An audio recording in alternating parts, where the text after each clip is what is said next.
I mentioned the other day after I got done hauling that wood that I was going to go down the hill and start a little brush pile on fire, which is exactly what I did. This is about a week and a half later that I'm actually doing this post. But man, that I picked a really good day.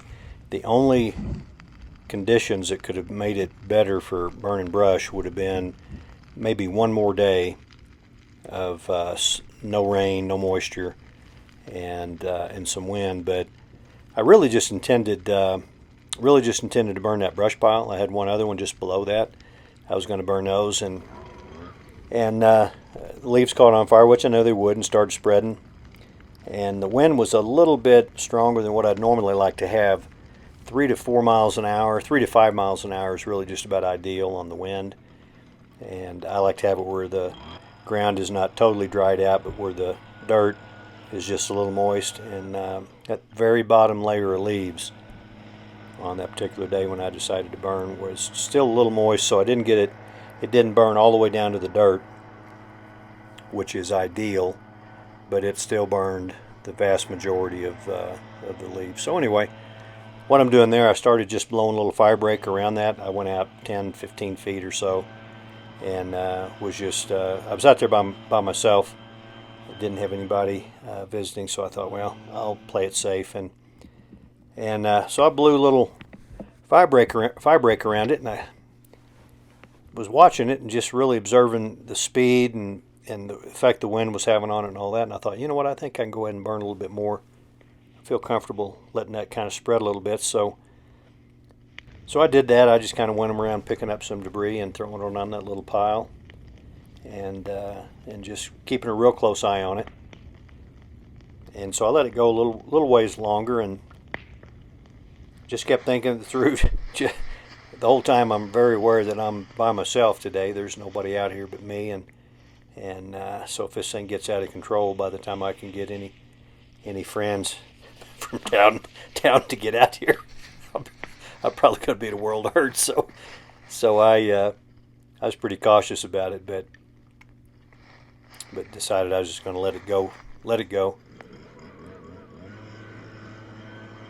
It crept along really nicely, so I got the blower out and just kept blowing a little bit just to keep it under control. And really, I was most concerned about the dogwoods in this particular patch of property down there below the cabin.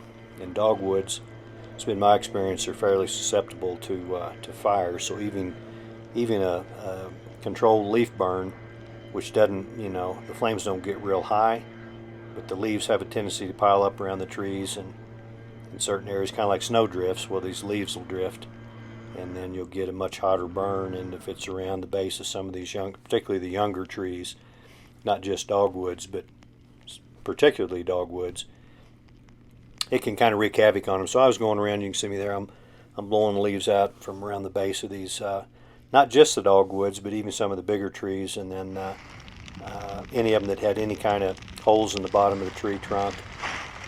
If it looked like they had any dead wood in them at all, I was really careful about those, because a tree can catch on fire even if it's alive. Now, these oak trees are not, oak and hickory, they're not going to burn like the pine trees do, but if you have one that's hollowed out, there's a shot I took on the temperature and the direction. She was blowing between south and southeast at about 6 miles an hour this morning, or actually it was early afternoon whenever I started that burn. About then I thought it might be a good idea to get that Polaris up the hill and out of the path of the fire. But it kept creeping along both directions. Actually, that wind was not blowing in a straight line. It was wasn't whipping around, but it was kind of moving around. And you can see there, that's almost due. Well, that's more southwest than it is southeast, which is what that weather app indicated. But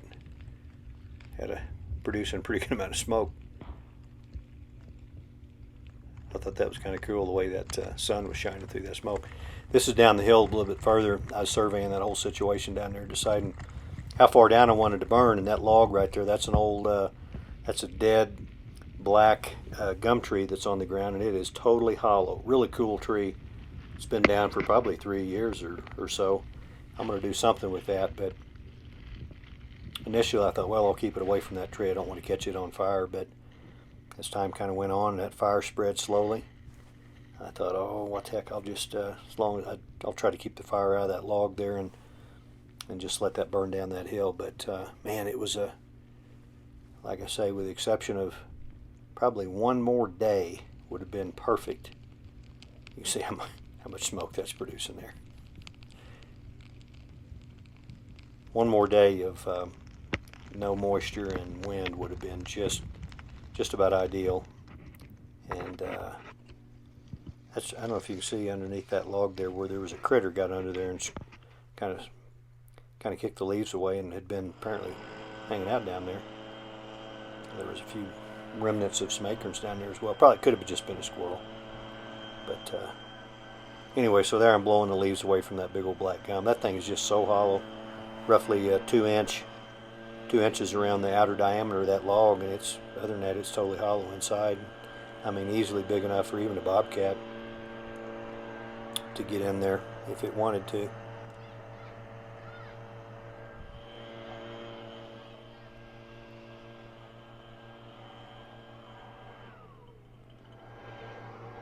So I just kept blowing those leaves. Interesting, you know, again, you look out in the woods and you think, well, especially in the winter, it's just a bunch of old dead leaves and sticks and stuff, but you can see it blew those leaves away, and you can see what's underneath them there is, even with all the cold and the ice and snow we've had, still green plants under there growing, just waiting for springtime, just a little bit of sun to get through. Little spider that probably first time it's ever seen daylight, or at least possibly, who knows, he crawled down a little hole there underneath that twig and that limb. But it's just neat, all that little stuff that crawls around, whole ecosystem really underneath all those leaves. And you can see some mushrooms there of some kind. I'm not a mushroom expert. I don't know what those are. All kinds of little nuts. Some of them that are still have the nut in them, and most of them been cracked open and eaten, more than likely by squirrels. Well, squirrels, mice, so forth. That looked like a hickory nut there that was waiting to.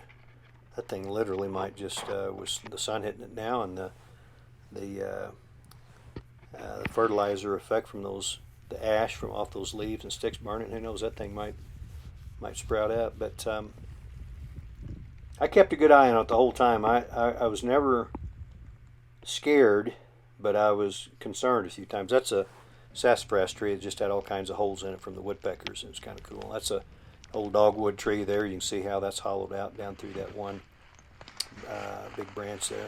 There's another sassafras tree. That's probably woodpecker did that. I'm not sure. I stuck that stick in there to see how hollow it was, and you can see how far back in there how hollow it was.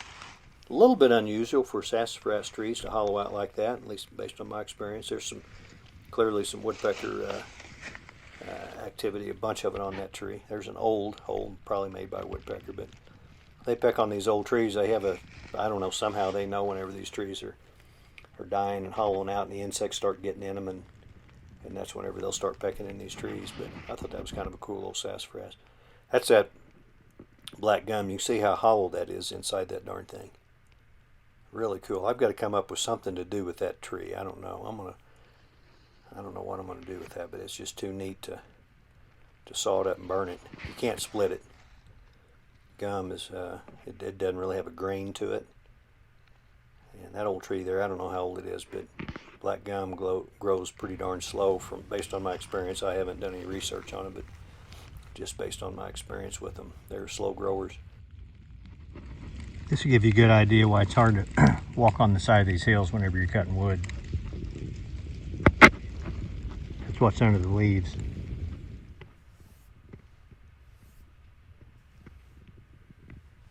It just kept creeping along, kept burning. I was feeling pretty solid about it, so I just let it go. It's an old stump that caught on fire there, and actually it was off of a blowdown, I think. Remnant of a blowdown, a tree that fell over. There's a pretty good view. This is on the west side of my burn, the western front there. Got a western, southern, and eastern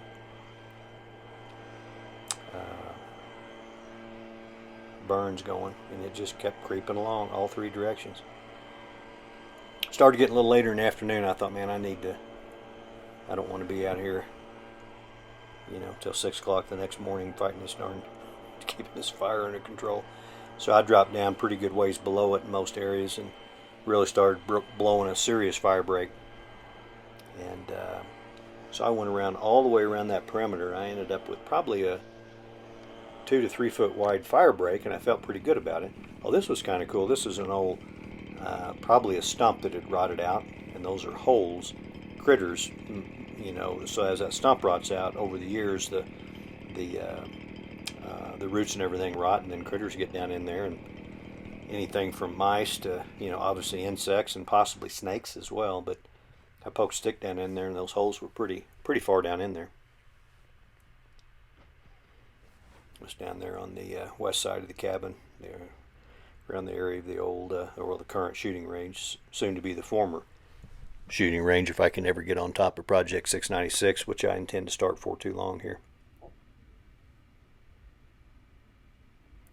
So it was going to the west real slowly, and of course the wind was blowing east and southeast, primarily southwest to a certain degree. And so I just kept kind of walking that line, checking it out. I was really pleased down here. I really, if I'd had a couple of guys with me out there, I would have just let that thing burn. I'd have burned it, that whole ravine. I've been wanting to burn that out for quite some time. There's so much old debris left down in there from a bunch of old trees I pushed down in there several years ago. And threw some boards down there. And I don't have any junk piles anywhere on the place, but I did take some old lumber scraps and stuff. It's funny, I was watching this, I didn't realize I was running around. That's an indication right there. I mean, I was already dog tired. I was running up that hill just trying to keep an eye on that whole perimeter. Yeah, man, I was tuckered out when I got done with all this. But I almost had that fire put out down here on call it the far west side, and I decided I'm going to see if I can't get it to burn around that rock pile and follow along the side of that ravine, which is exactly what that fire did. That was kind of cool.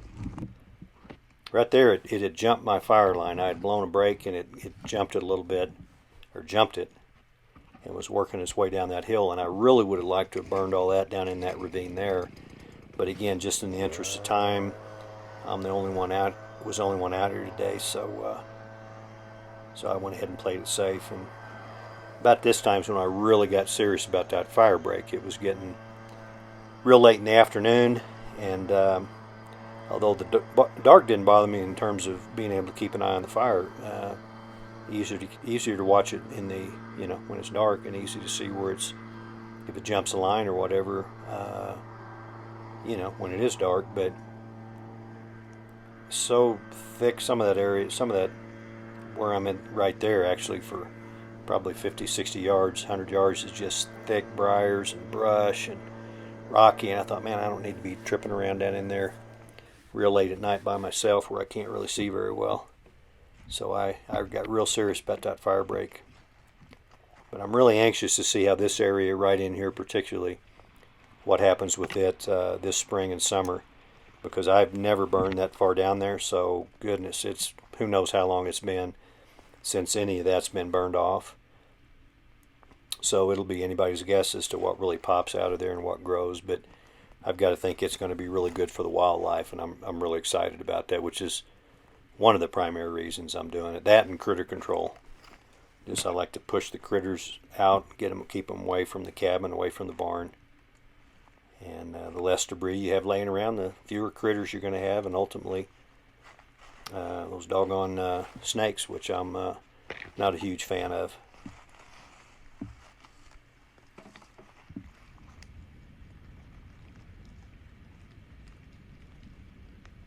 I think by now it's probably about 4:30, 5 o'clock or so. You can see my fire break there. So that wind kicked up and changed directions.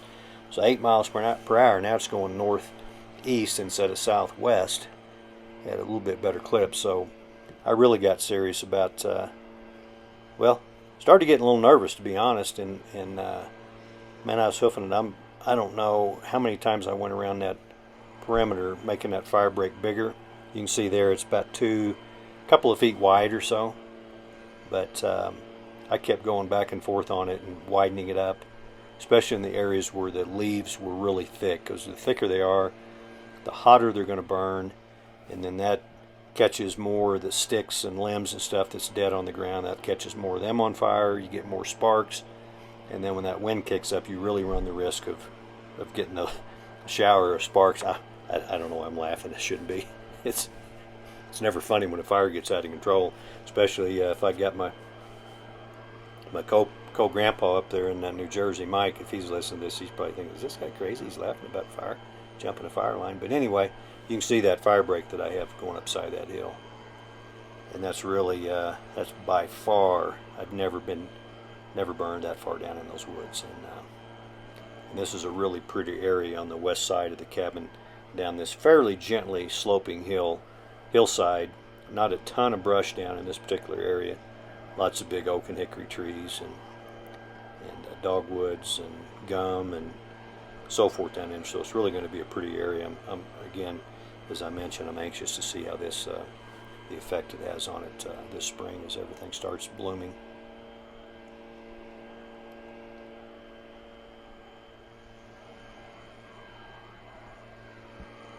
You can see all those rocks I mentioned before. When you burn that off, it's just, you realize how uneven most of that ground is and rocky and all that. It's quite a deal. But I also realized after I went back and forth on that fire break a few times, I thought, I may go back through there and break some of those rocks out of there, and that'd be a pretty cool mountain bike trail for the grandkids to ride on down around the cabin, where it's close enough we keep an eye on them, but gives them something a little bit different to do than just as they get a little bit older, as they ride their bikes around more and stuff. But so about now it's a little after 5 o'clock. Actually, I think it's about 5:30 maybe. And I decided, man, I need to really get serious about this fire break, because I didn't want to put the fire. I didn't want to go around and put it out. And actually, I'd probably had a tough time if I decided just to put it out. I really needed to let it burn out. If I try to put it out, I'm liable to create worse of a situation than I've got. So I topped those off, and that backpack blower and that handheld blower, and headed back down in there. And I just walked that fire line. Really, from this period of time, I stopped here in a minute to do a little talking there about it. I thought I was finished up. I thought all I was going to do is go down there and spend about 30 minutes and I'd be done, but it turned out more like a couple hours, hour and 45 minutes more to really get it under control and get that break where I needed. About 3 feet wide, actually.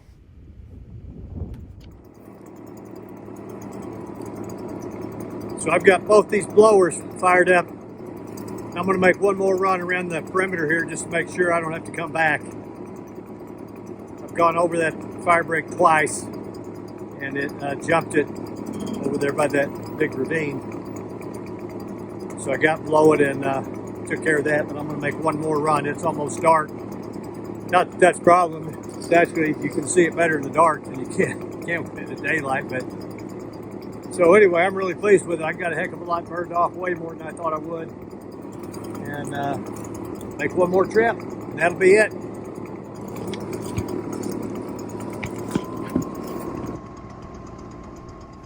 So I went back down in there thinking one more time around there, and I'll just kind of touch it up and be done.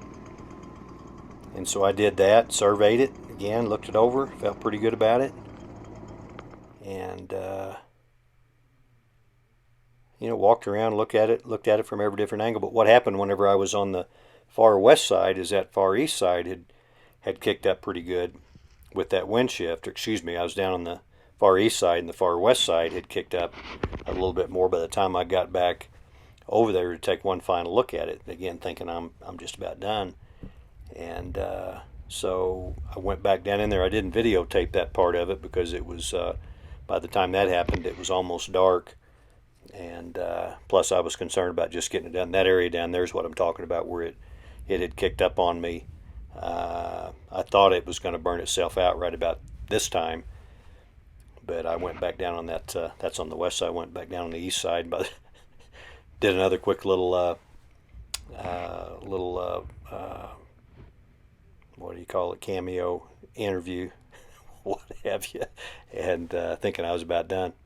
Well, that was one heck of a day. That was a lot more productive than I had anticipated, and I started to put that fire out not too long after I started it.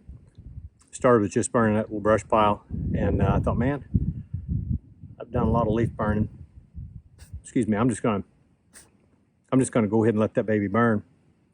So I had 3 fronts going. Had east, west, and south going. In other words, just crawling all 3 of those directions, and then I got a pretty good fire break down around it. I felt pretty good about that, and it jumped the fire line in a couple of spots, so I went back and got further down below and blew a bigger fire break, and then I went around the whole fire break another time, and anyway, got it in control. It's almost out. I'm gonna let that burn down there. Nicodemus, if you're watching, it's burning right down there where we're gonna build that, finish building that shooting range. And anyway, so I'm just gonna let that burn. Maybe that whole ravine down there catch on fire. I've been wanting to burn it anyway. It's supposed to snow starting early tomorrow morning, 2, 3 in the morning, so supposed to get a couple inches, so I'm not too worried about it. Ground's pretty moist anyway. I actually wish it'd been a little bit drier because those leaves didn't burn all the way down to the dirt. I'd say probably 2/3 or so of the leaves burn, maybe 3/4. That's okay though.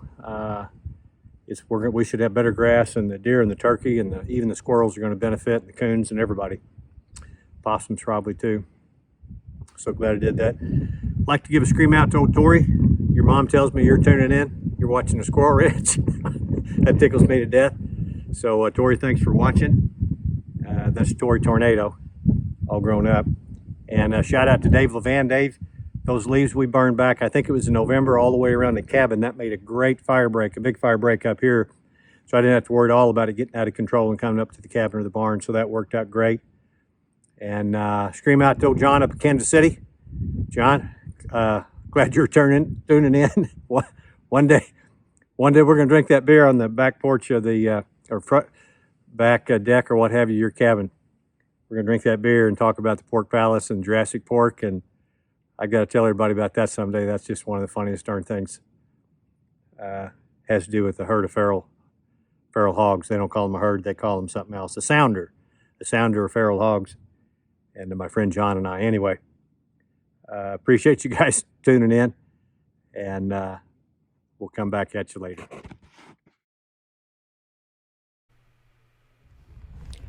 So went back down, one last little look around, and ended up walking that fire break, I think, 2 more times with both those blowers. And I should have. You can kind of see. I apologize, you can't see that great. Yeah, pretty much you can see where I've blown those leaves away there. And that's minimum about 3 feet. Some of that, a lot of it's about 5 feet wide. And I felt real good about that. But there was still quite a bit of stuff on fire. My wife, she'd have been having a fit if she'd have known I'd had all that. She's probably going to have a fit when she sees this. But funny thing about doing this kind of thing, you just, I've done a lot of it. I've never done a controlled burn anywhere near this big. By myself, for sure. Had a bunch of friends out here a couple of years ago. We did a pretty big burn, but gosh, there was about 7 of us. And this was a really good feeling of satisfaction when I was done. Not bragging, but I mean I managed it very well. And in retrospect, the thing I would have done is I'd have blown those fire breaks ahead of time, which would have been the smart thing to do. But anyway. So about 7:40, 7:45, I finished it up. We had, sure enough, snowed the next day. We got 2 or 3 inches of snow and ice. Worked out perfect. And you can kind of see the area there, that dark area that burned. Well, that's it for that burn. Hey, I appreciate you tuning in, and I'm going to do my best to keep you posted.